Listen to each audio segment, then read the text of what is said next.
D block element की magnetic property हम पढ़ने वाले हैं। D and F block elements हमारा चल रहा है, अगला पार्ट जिसको हम कह रहे हैं।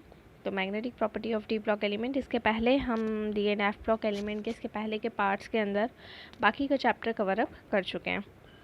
तो मैग्नेटिक प्रॉपर्टी को समझने से पहले एक हमारा छोटा सा टॉपिक छूट गया था, वो हम देख लेते हैं। देन फिर हम मैग्नेटिक प्रॉपर्टी की तरफ प्रोसीड करेंगे। Chemical reactivity and E negative value. देखिए, ट्रांजिशन मेटल्स बहुत ज़्यादा वाइडली हैं केमिकल रिएक्टिविटी के अंदर, क्योंकि बहुत सारे ऐसे एलिमेंट होते हैं इनमें जो इलेक्ट्रोपॉजिटिव होते हैं, जो मिनरल एसिड्स के अंदर डिज़ोल्व हो जाते हैं। ठीक है, और बहुत सारे ऐसे भी हैं जो अनइफेक्टेड रहते हैं सिंगल एसिड के थ्रू।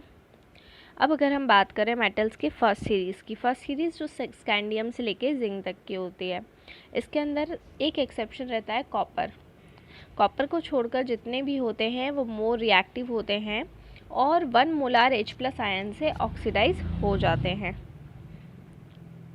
ठीक है, अगर हम बात करें एक्चुअल रेट विच मीन्स कि वो रेट जिस पर मेटल रिएक्ट हो जाएंगे ऑक्सीडाइजिंग एजेंट से, ठीक है, हाइड्रोजन आयन के थ्रू, वो कभी कभी क्या हो जाती है, स्लो हो जाती है, कम हो जाती है। जैसे टाइटेनियम और वैनेडियम की अगर हम बात करते हैं, ठीक है, जब टाइटेनियम एंड वैनेडियम को हम लेते हैं तो ये डाइल्यूट के लिए पैसिव होते हैं, ठीक है, नॉन ऑक्सीडाइजिंग एसिड्स काय के ऊपर, रूम टेम्परेचर के ऊपर। अगर हम ई नेगेटिव वैल्यूज़ की बात करें M2+/M के लिए, तो ये क्या इंडिकेट कर रहा है, डिक्रीजिंग टेंडेंसी इंडिकेट कर रहा है डाइवेलेंट केटायन बनाने के लिए सीरीज़ के अंदर। ठीक है, तो ये हम ऑलरेडी प्रीवियस वाली जो भी वीडियोस थी उसके अंदर हम इस टेबल को पूरा स्टडी कर चुके हैं। ठीक है, अगर हम जनरल ट्रेंड की बात करें less negative E negative value के लिए, तो वो किसके ऊपर डिपेंड करेगा, उसकी फर्स्ट और सेकेंड आयनाइजेशन एंथैल्पी के सम के ऊपर डिपेंड करेगा।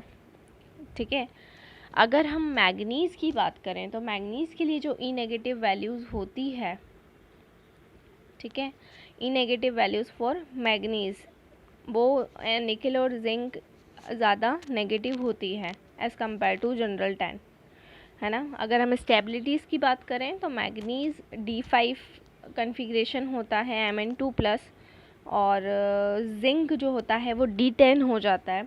अगर हम Zn2+ पे जाएं तो ये दोनों स्टेट जो इसकी रहती है वो बहुत ही ज़्यादा स्टेबल होती है, क्योंकि जिंक जब Zn+2 स्टेट में रहता है तो 2 इलेक्ट्रॉन लॉस करने के बाद उसका D ऑर्बिटल पूरा भरा हुआ रहता है। वैसे ही मैग्नीज़ में 2 इलेक्ट्रॉन S से जाने के बाद में D में 5 इलेक्ट्रॉन्स रहते हैं, तो ये बहुत ज़्यादा स्टेबल स्टेज होती है।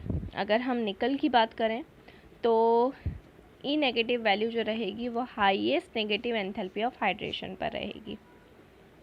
ठीक है, रेडॉक्स तो हमें मालूम है कि हम ई नेगेटिव वैल्यू को एग्जामिन करने के लिए रेडॉक्स कपल का यूज़ करते हैं, और इससे हमें पता चलता है कि जो Mn3+ और CO3+ है वो स्ट्रॉन्गेस्ट ऑक्सीडाइजिंग एजेंट है एक्वस सॉल्यूशन के अंदर,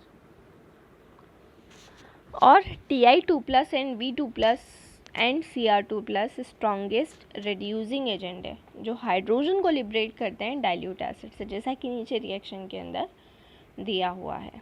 ठीक है, तो ये हुआ हमारा। अब हम हमारे मेन टॉपिक पर आते हैं जिसको हम कह रहे हैं मैग्नेटिक प्रॉपर्टीज़। देखिए, जब भी मैग्नेटिक फील्ड किसी भी सब्सटेंस के ऊपर अप्लाइड की जाती है, जब भी मैग्नेटिक फील्ड को हम किसी भी पर्टिकुलर सब्सटेंस के ऊपर क्या करेंगे, अप्लाई करेंगे, तो 2 टाइप के मैग्नेटिक बिहेवियर ऑब्जर्व्ड होते हैं, क्लियर, डाईमैग्नेटिज्म एंड पैरामैग्नेटिज्म। जो भी सब्सटेंस डाईमैग्नेटिज्म प्रॉपर्टी को रिप्रेजेंट करता है उसको हम डाईमैग्नेटिक सब्सटेंस बोलते हैं, और वो एलिमेंट जो पैरामैग्नेटिज्म प्रॉपर्टी को प्रेजेंट कर रहा है उसको हम पैरामैग्नेटिक सब्सटेंस कहते हैं। अगर कोई भी सब्सटेंस डाईमैग्नेटिज्म को रिप्रेजेंट करेगा, मतलब कि वो डाईमैग्नेटिक सब्सटेंस है, तो वो अप्लाइड फील्ड के थ्रू रिपल हो जाएगा, मतलब उससे दूर हो जाएगा, उनमें रिपल्शन होगा। जबकि अगर वो पैरामैग्नेटिक सब्सटेंस है तो वो अप्लाइड फील्ड, जो भी हमने फील्ड अप्लाइड की है मैग्नेटिक फील्ड, उसके थ्रू वो अट्रैक्ट हो जाएगा। क्लियर।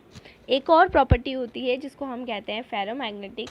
अगर हम बात करते हैं कि जो भी सब्सटेंस है अगर बहुत ज़्यादा स्ट्रांगली अट्रैक्ट हो रहा है तब वो फेरोमैग्नेटिक रहेगा, ठीक है। बट अगर हम बात करते हैं, क्योंकि हम डी ब्लॉक एलिमेंट पढ़ रहे हैं और डी ब्लॉक एलिमेंट की अगर हम यहाँ पर बात करें तो डी ब्लॉक एलिमेंट के अंदर maximum element paramagnetic behaviour show करते हैं या पैरामैग्नेटिज्म प्रॉपर्टी शो करते हैं। देखिए, अब ये तो मैंने आपको बताया कि मैग्नेटिक फील्ड लगाने पर डायमैग्नेटिक सब्सटेंस रिपल होगा, पैरामैग्नेटिक सब्सटेंस अट्रैक्ट होगा और जो स्ट्रांगली अट्रैक्ट होगा वो फेरोमैग्नेटिक होगा। लेकिन ऐसा होता क्यों है? डायमैग्नेटिक सब्सटेंस वो होते हैं जिनमें एक भी अनपेयर्ड इलेक्ट्रॉन नहीं होता, कोई भी सिंगल इलेक्ट्रॉन नहीं रहेगा, सारे इलेक्ट्रॉन पेयर रहेंगे। उस प्रॉपर्टी को हम कहते हैं डायमैग्नेटिक प्रॉपर्टी। तो जब डायमैग्नेटिक प्रॉपर्टी होती है तो पेयरिंग होने की वजह से इलेक्ट्रॉन की वहाँ पर रिपल्शन होगा, अट्रैक्शन नहीं होगा। पैरामैग्नेटिक सब्सटेंस का मतलब ये रहेगा कि उसमें at least one unpaired electron present है, उस सब्सटेंस के अंदर कोई भी एक अनपेयर्ड इलेक्ट्रॉन प्रेजेंट है, और अगर कोई भी एक अनपेयर्ड इलेक्ट्रॉन उस सब्सटेंस के अंदर प्रेजेंट है तब वो पैरामैग्नेटिक सब्सटेंस रहेगा। और क्योंकि डी ऑर्बिटल में मैक्सिमम जो एलिमेंट होते हैं उनमें हाफ फिल्ड एटॉमिक ऑर्बिटल होते हैं, तो इसीलिए मैक्सिमम ट्रांजिशन मेटल आयन जो होते हैं वो पैरामैग्नेटिक नेचर के होते हैं, उनका नेचर पैरामैग्नेटिक होता है। और ऐसा इसलिए होता है क्योंकि उसमें अनपेयर्ड इलेक्ट्रॉन प्रेजेंट होते हैं। अब अनपेयर्ड इलेक्ट्रॉन से होता क्या है?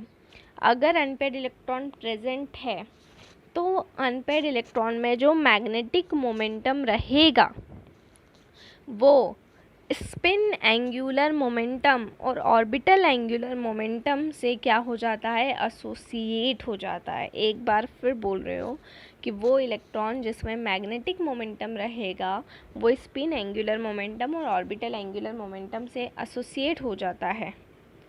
क्लियर। अगर हम बात करें कौन सी सीरीज़ की? फर्स्ट सीरीज़ की,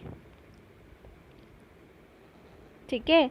तो उसके लिए ऑर्बिटल एंगुलर मोमेंटम इफेक्टिवली क्विंच्ड हो जाता है और इसके कोई भी सिग्निफिकेंस नहीं होते, और इसीलिए हम मैग्नेटिक मोमेंटम किससे निकालते हैं? नंबर ऑफ अनपेयर्ड इलेक्ट्रॉन से, जिसको केवल एक फॉर्मूला जिसको हम कहते हैं स्पिन ऑनली फॉर्मूला, वही यूज़ करके निकाला जा सकता है। जैसा कि नीचे मैंने फॉर्मूला लिखा हुआ है, mu is equals to, screen पे आपको दिख रहा होगा, न्यू इज इक्वल्स टू, इसको हम न्यू बोलते हैं, n+2 अंडर रूट में। n का मतलब नंबर ऑफ अनपेयर्ड इलेक्ट्रॉन और न्यू इज इक्वल्स टू हो जाएगा मैग्नेटिक मोमेंटम। ये यूनिट होती है बोहर मैग्नेटॉन की। अगर वन सिंगल अनपेयर्ड इलेक्ट्रॉन है तो मैग्नेटिक मोमेंटम की वैल्यू हो जाएगी 1.73 बोहर मैग्नेटॉन्स। ये वैल्यू याद रखनी है अगर ओनली वन अनपेयर्ड इलेक्ट्रॉन है तो। बट मैग्नेटिक मोमेंटम इंक्रीज़ होता जाता है जैसे जैसे हम अनपेयर्ड इलेक्ट्रॉन को इंक्रीज़ करते जाएंगे। जैसे जैसे अनपेयर्ड इलेक्ट्रॉन बढ़ते जाएंगे वैसे वैसे मैग्नेटिक मोमेंटम की वैल्यू भी इंक्रीज़ हो जाएगी। क्लियर।